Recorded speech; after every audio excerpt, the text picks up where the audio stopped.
त्रिभुज से ही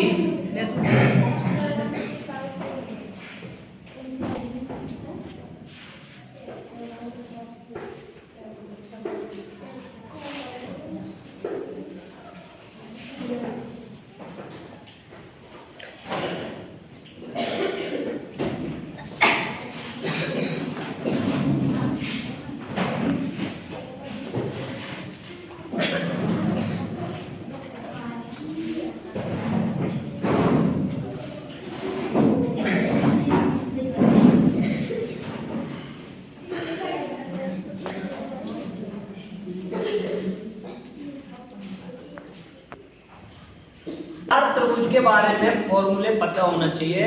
4 से हमारे अंतर्गत सारे ही आ जाते हैं। तो पहला है समबाहु त्रिभुज।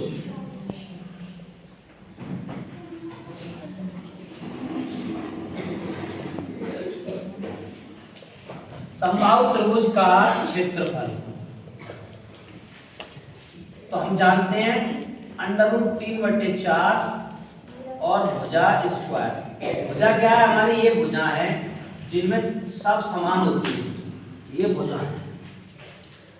अब इसका परिमाप क्या होती है? इसकी चारों तरफ की माप। जैसे कि अगर ये हमारा ABC है तो परिमाप हो गया हमारा परिमाप मतलब AB BC AC मतलब तीनों भुजाओं का योग, उसको बोलते हैं परिमाप। तो परिमाप हमारा हो गया 3 गुणा भुजा। इनमें इकाइयों का बहुत महत्व है। क्षेत्रफल निकालना है तो क्षेत्रफल हमेशा हमारी वर्ग इकाई में आती है, और ये परिमाप है, लंबाई है तो इकाई में आएगी। आई बच्चों समझ में बात? अब परिमाप हो गया। अब इसके बाद हम बात कर रहे हैं समद्विबाहु की। समद्विबाहु त्रिभुज का क्षेत्रफल। तो समद्विबाहु त्रिभुज का क्षेत्रफल हम जानते हैं, अगर हमारा कोई ए है, ये ए है, ये √4b² - a²। क्लियर बात है क्यों हो रही है? तो परिमाप में हम जानते हैं, परिमाप है कि AB और AC, AB बराबर AC, ये दोनों जब बराबर हैं तो AB और AC बराबर है, BC अलग है, इसीलिए हम इसको परिमाप को कह देते हैं, क्या कह देते हैं? ये कह देते हैं कि 2, अगर ये हमारी A है तो 2A + B को जोड़ लो अलग, ये B है, इस तरह से जोड़ देते हैं। क्लियर? आगे बढ़े। ये हमारा अलग अलग है A B C, तो हम क्या करते हैं, ये हमारा विषमबाहु है, विषमबाहु त्रिभुज। विषमबाहु त्रिभुज का क्षेत्रफल, इसका क्षेत्रफल निकलता है वर्गमूल से S - A S - B S - C। और यहाँ पर S क्या है? S है हमारी अर्ध परिमाप। क्या है बच्चों? बोलो नहीं, अर्ध परिमाप। अर्ध परिमाप को S से प्रदर्शित करते हैं और S प्राप्त होता है हमारा ABC/2 से। ABC क्या है? ABC ये दूरियां हैं, इनकी दूरियां, इनकी लंबाई। आगे बात समझिए बच्चों। ABC परिमाप। और परिमाप कैसे निकालते हैं? परिमाप आधा परिमाप और जो परिमाप आप जानते हैं कि तीनों भुजाओं का योग से परिमाप। अब ये हमारा रह गया समकोण, इसको बोलते हैं समकोण त्रिभुज। तो समकोण त्रिभुज का क्षेत्रफल 1/2 आधार इंटू ऊंचाई। आधार ये है, ऊंचाई ये है, इसको लंबी भी बोलते हैं। जब हमारा कोण ये है, ये कोण है, इसके लिए ये लंब होगा और इसके लिए ये आधार। अगर ये होगा हमारा कोण तो इसके लिए ये लंब होगा और ये इसके कोण के लिए ये आधार। आगे बात समझ में बच्चों, कोण का हिसाब होता है किसके लिए, लेकिन कर्ण हमारा दोनों के लिए होगा। क्लियर।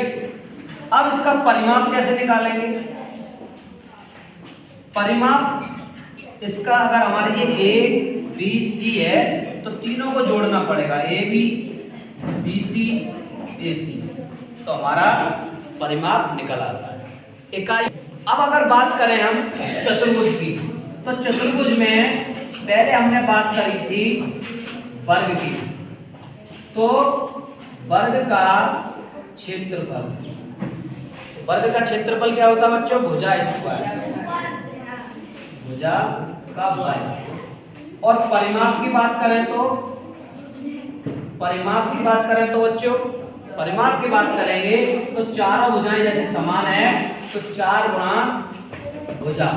जैसे हमने समबाहु त्रिभुजों बात करी, जिनकी 3 भुजा समान है तो 3 गुणा भुजा, 4 समान है तो 4 गुणा भुजा।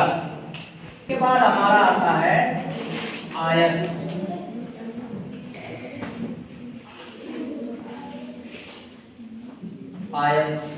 आयत की क्षेत्रफल की बात करें तो इसमें ये हमारी लंबाई है, ये चौड़ाई है। तो क्या करते हैं कि लंबाई और चौड़ाई का मल्टीप्लाई। और परिमाप की बात करें तो परिमाप 2 कोष्ठक लंबाई प्लस चौड़ाई। ऐसा क्यों होता है? क्योंकि 2 लंबाई है इसलिए 2 भाग कॉमन ले लिए, 2 चौड़ाई है इसलिए 2 भाग कॉमन ले लिए। ठीक। अब आगे बढ़े तो मैंने बताया वर्ग के जैसा ही क्या होता है हमारा, वर्ग के जैसा ही हमारा होता है समचतुर्भुज, जिसमें भुजाएं तो समान हैं लेकिन कोण समान नहीं होते, मतलब 90 अंश के नहीं होते हैं। वैसे तो हो सकते हैं, अगर ये हमारा 110 का है तो ये भी 110 का होगा। जिस तरह से देखा है आपने, एक फोटो लगा हुआ है फ्रेम में और उसका कांच टूट जाता है, तस्वीर निकल जाती है तो फ्रेम रह जाता है, और फ्रेम को हम ऐसे करके आगे पीछे मोड़ते हैं लेकिन भुजा एक जैसी है, तो उनके जो बीच के हैं तो बीच में ये दोनों पतले होते जा रहे हैं, ये दोनों बड़े होते जा रहे हैं, जो भुजाएं होती हैं फैलती जा रही हैं ऐसे करके। जैसे ये फ्रेम है, ये आपका फ्रेम है और ये टूट गया है इसमें से, और टूट गया है तो मैं इसको दबा रहा हूँ तो ये दोनों चिपकते जा रहे हैं, तो इनके ये दोनों वाले कोण बड़े होते जा रहे हैं और ये दोनों कोण छोटे होते जा रहे हैं, फैलता जा रहा है। लेकिन भुजा वैसी होगी, अब ये बड़े होते जा रहे हैं बीच में, ये फैलते जा रहे हैं, ये बड़े होते जा रहे हैं, भुजा वही रहेगी। तो इसको बोलते हैं समचतुर्भुज।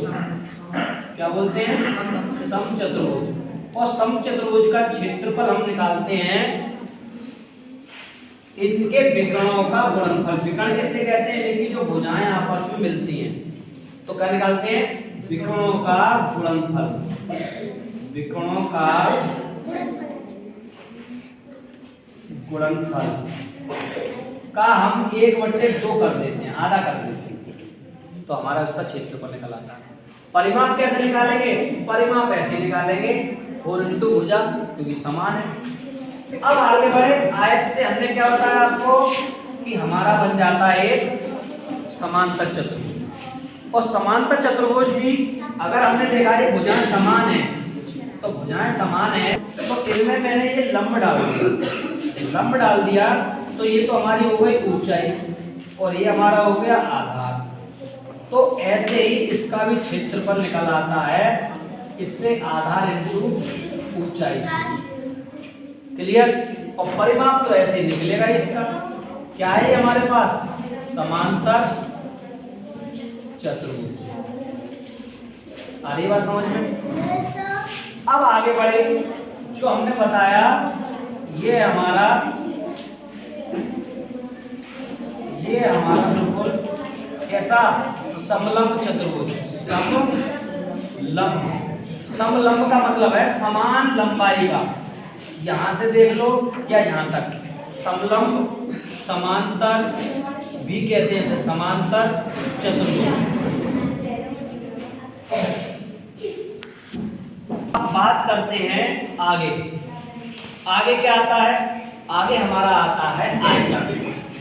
आयतन में कौन कौन सी इकाइयाँ आती हैं उसकी बात करें। लेकिन आपके सिलेबस में आयतन नहीं आता, लेकिन आपको याद करने में क्या परेशानी है। लेकिन सैनिक का विद्या ज्ञान का पेपर देने जाएंगे उसमें तो आता है, उसमें तो आता है, तो उसकी भी चर्चा करते हैं।